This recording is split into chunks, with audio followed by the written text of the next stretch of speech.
Today, we're jumping into a really powerful story, one told by the Buddha himself. It's a tale from one of his own past lives. And believe me, it has everything: intense devotion, sudden tragedy, and a miracle that really shows you just how far one act of compassion can ripple across time.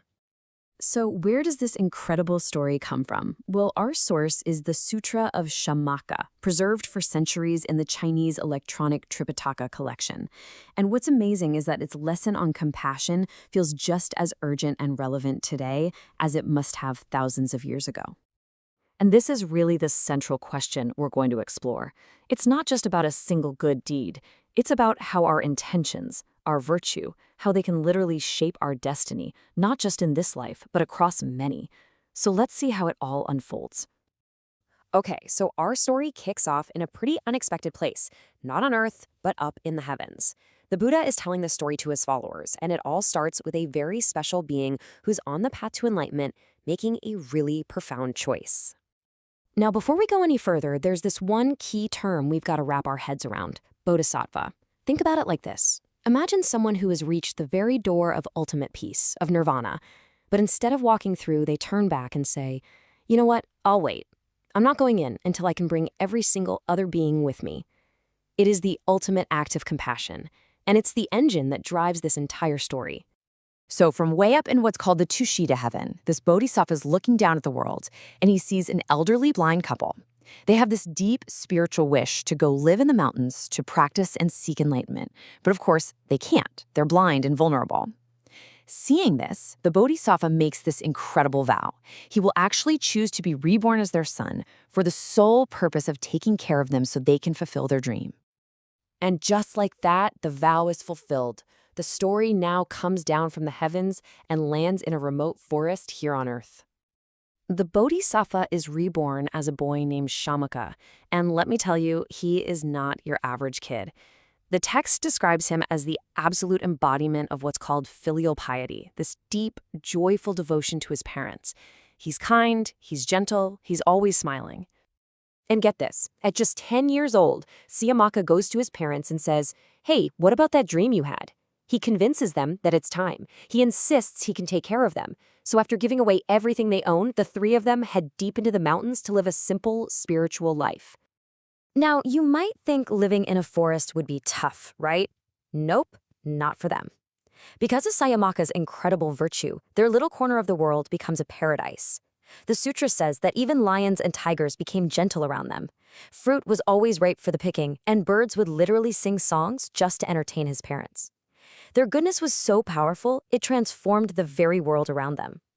But you know how these stories go. This perfect, idyllic life, this little bubble of harmony, well, it's about to be shattered. Right on cue, the king of Kashi enters that very same forest. But he's not there to meditate. No, he's there to hunt. And these two very different worlds, these two very different intentions, are now on a direct collision course. So Śyāma's down by the river, wearing a deerskin cloak to stay warm, just fetching water for his parents. And all the animals, as usual, are gathered peacefully around him. The king, seeing this scene from a distance, doesn't see a boy. He sees some kind of strange, rare creature among the deer.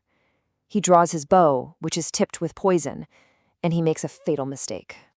The arrow strikes true. And as Śyāma is dying, he cries out this absolutely devastating line. See, he's not just crying about his own death. In that instant, he understands the full, horrifying consequence of this one action. By killing him, the king has also handed a death sentence to his helpless, blind parents. 1 arrow, 3 deaths. And just look at the contrast here. It's incredible. Even as he's dying from a poisoned arrow, Śyāma's only thought is for his parents. The king, on the other hand, is just immediately crushed by guilt. He sees the karmic weight of what he's done and says he'd give up his entire kingdom just to undo it. So Śyāma is fading fast, and the king is now burdened with not just this crushing guilt, but also a terrible promise he absolutely must keep. Even in his final moments, Śyāma is thinking of others. His last act is to make the horrified king swear an oath to find his parents and to care for them just as he did. Once he's secured their future, Śyāma dies. you can only imagine what happens next. The king finds the parents and delivers the unthinkable news. Their grief is just absolute. The text uses this powerful image. They fell to the ground like a great mountain collapsing. It just perfectly captures that sense of total, world-shattering devastation. The king has to lead them, stumbling and grieving, to find their son's body. The father holds his head, the mother holds his feet. And there, in the depths of their despair, at absolute rock bottom, they do the only thing they can. They make one last, powerful plea to the heavens, to the universe itself. And you know what? In that moment of just absolute darkness, something extraordinary happens. The universe actually listens. Their plea, where they testify to their son's perfect virtue, is so powerful it literally shakes the throne of the celestial king Indra. So he descends from the heavens carrying a divine medicine. He pours it into Śyāma's mouth, the arrow falls out, the poison disappears, and Śyāma is brought back to life. But that's not all. In that exact same moment of joy, the parents' own blindness is miraculously healed. Their faith and their son's goodness literally reordered reality. Okay, so that brings us to the grand finale of the story. The tale is finished, but now the Buddha is about to drop the biggest revelation of all. He's going to connect all the dots for his followers. So, get ready for this. This is the great reveal. Śyāma, our devoted son, that was a past life of the Buddha himself.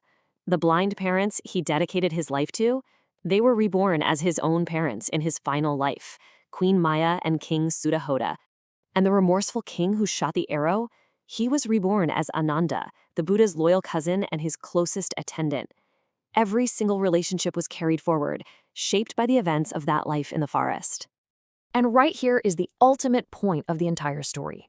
In the Buddha's own words, he's making a direct connection. He's saying that the virtues he practiced back then, that devotion, that compassion for his parents, and even for the king who killed him, were the direct causes for his final enlightenment. It wasn't an accident, it was earned, lifetime after lifetime.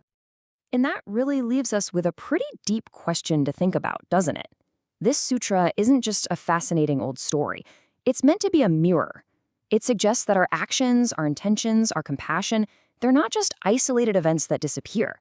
They are the seeds of our future selves and the future world we're going to live in. So it asks us to consider, what story are you writing with your life right now?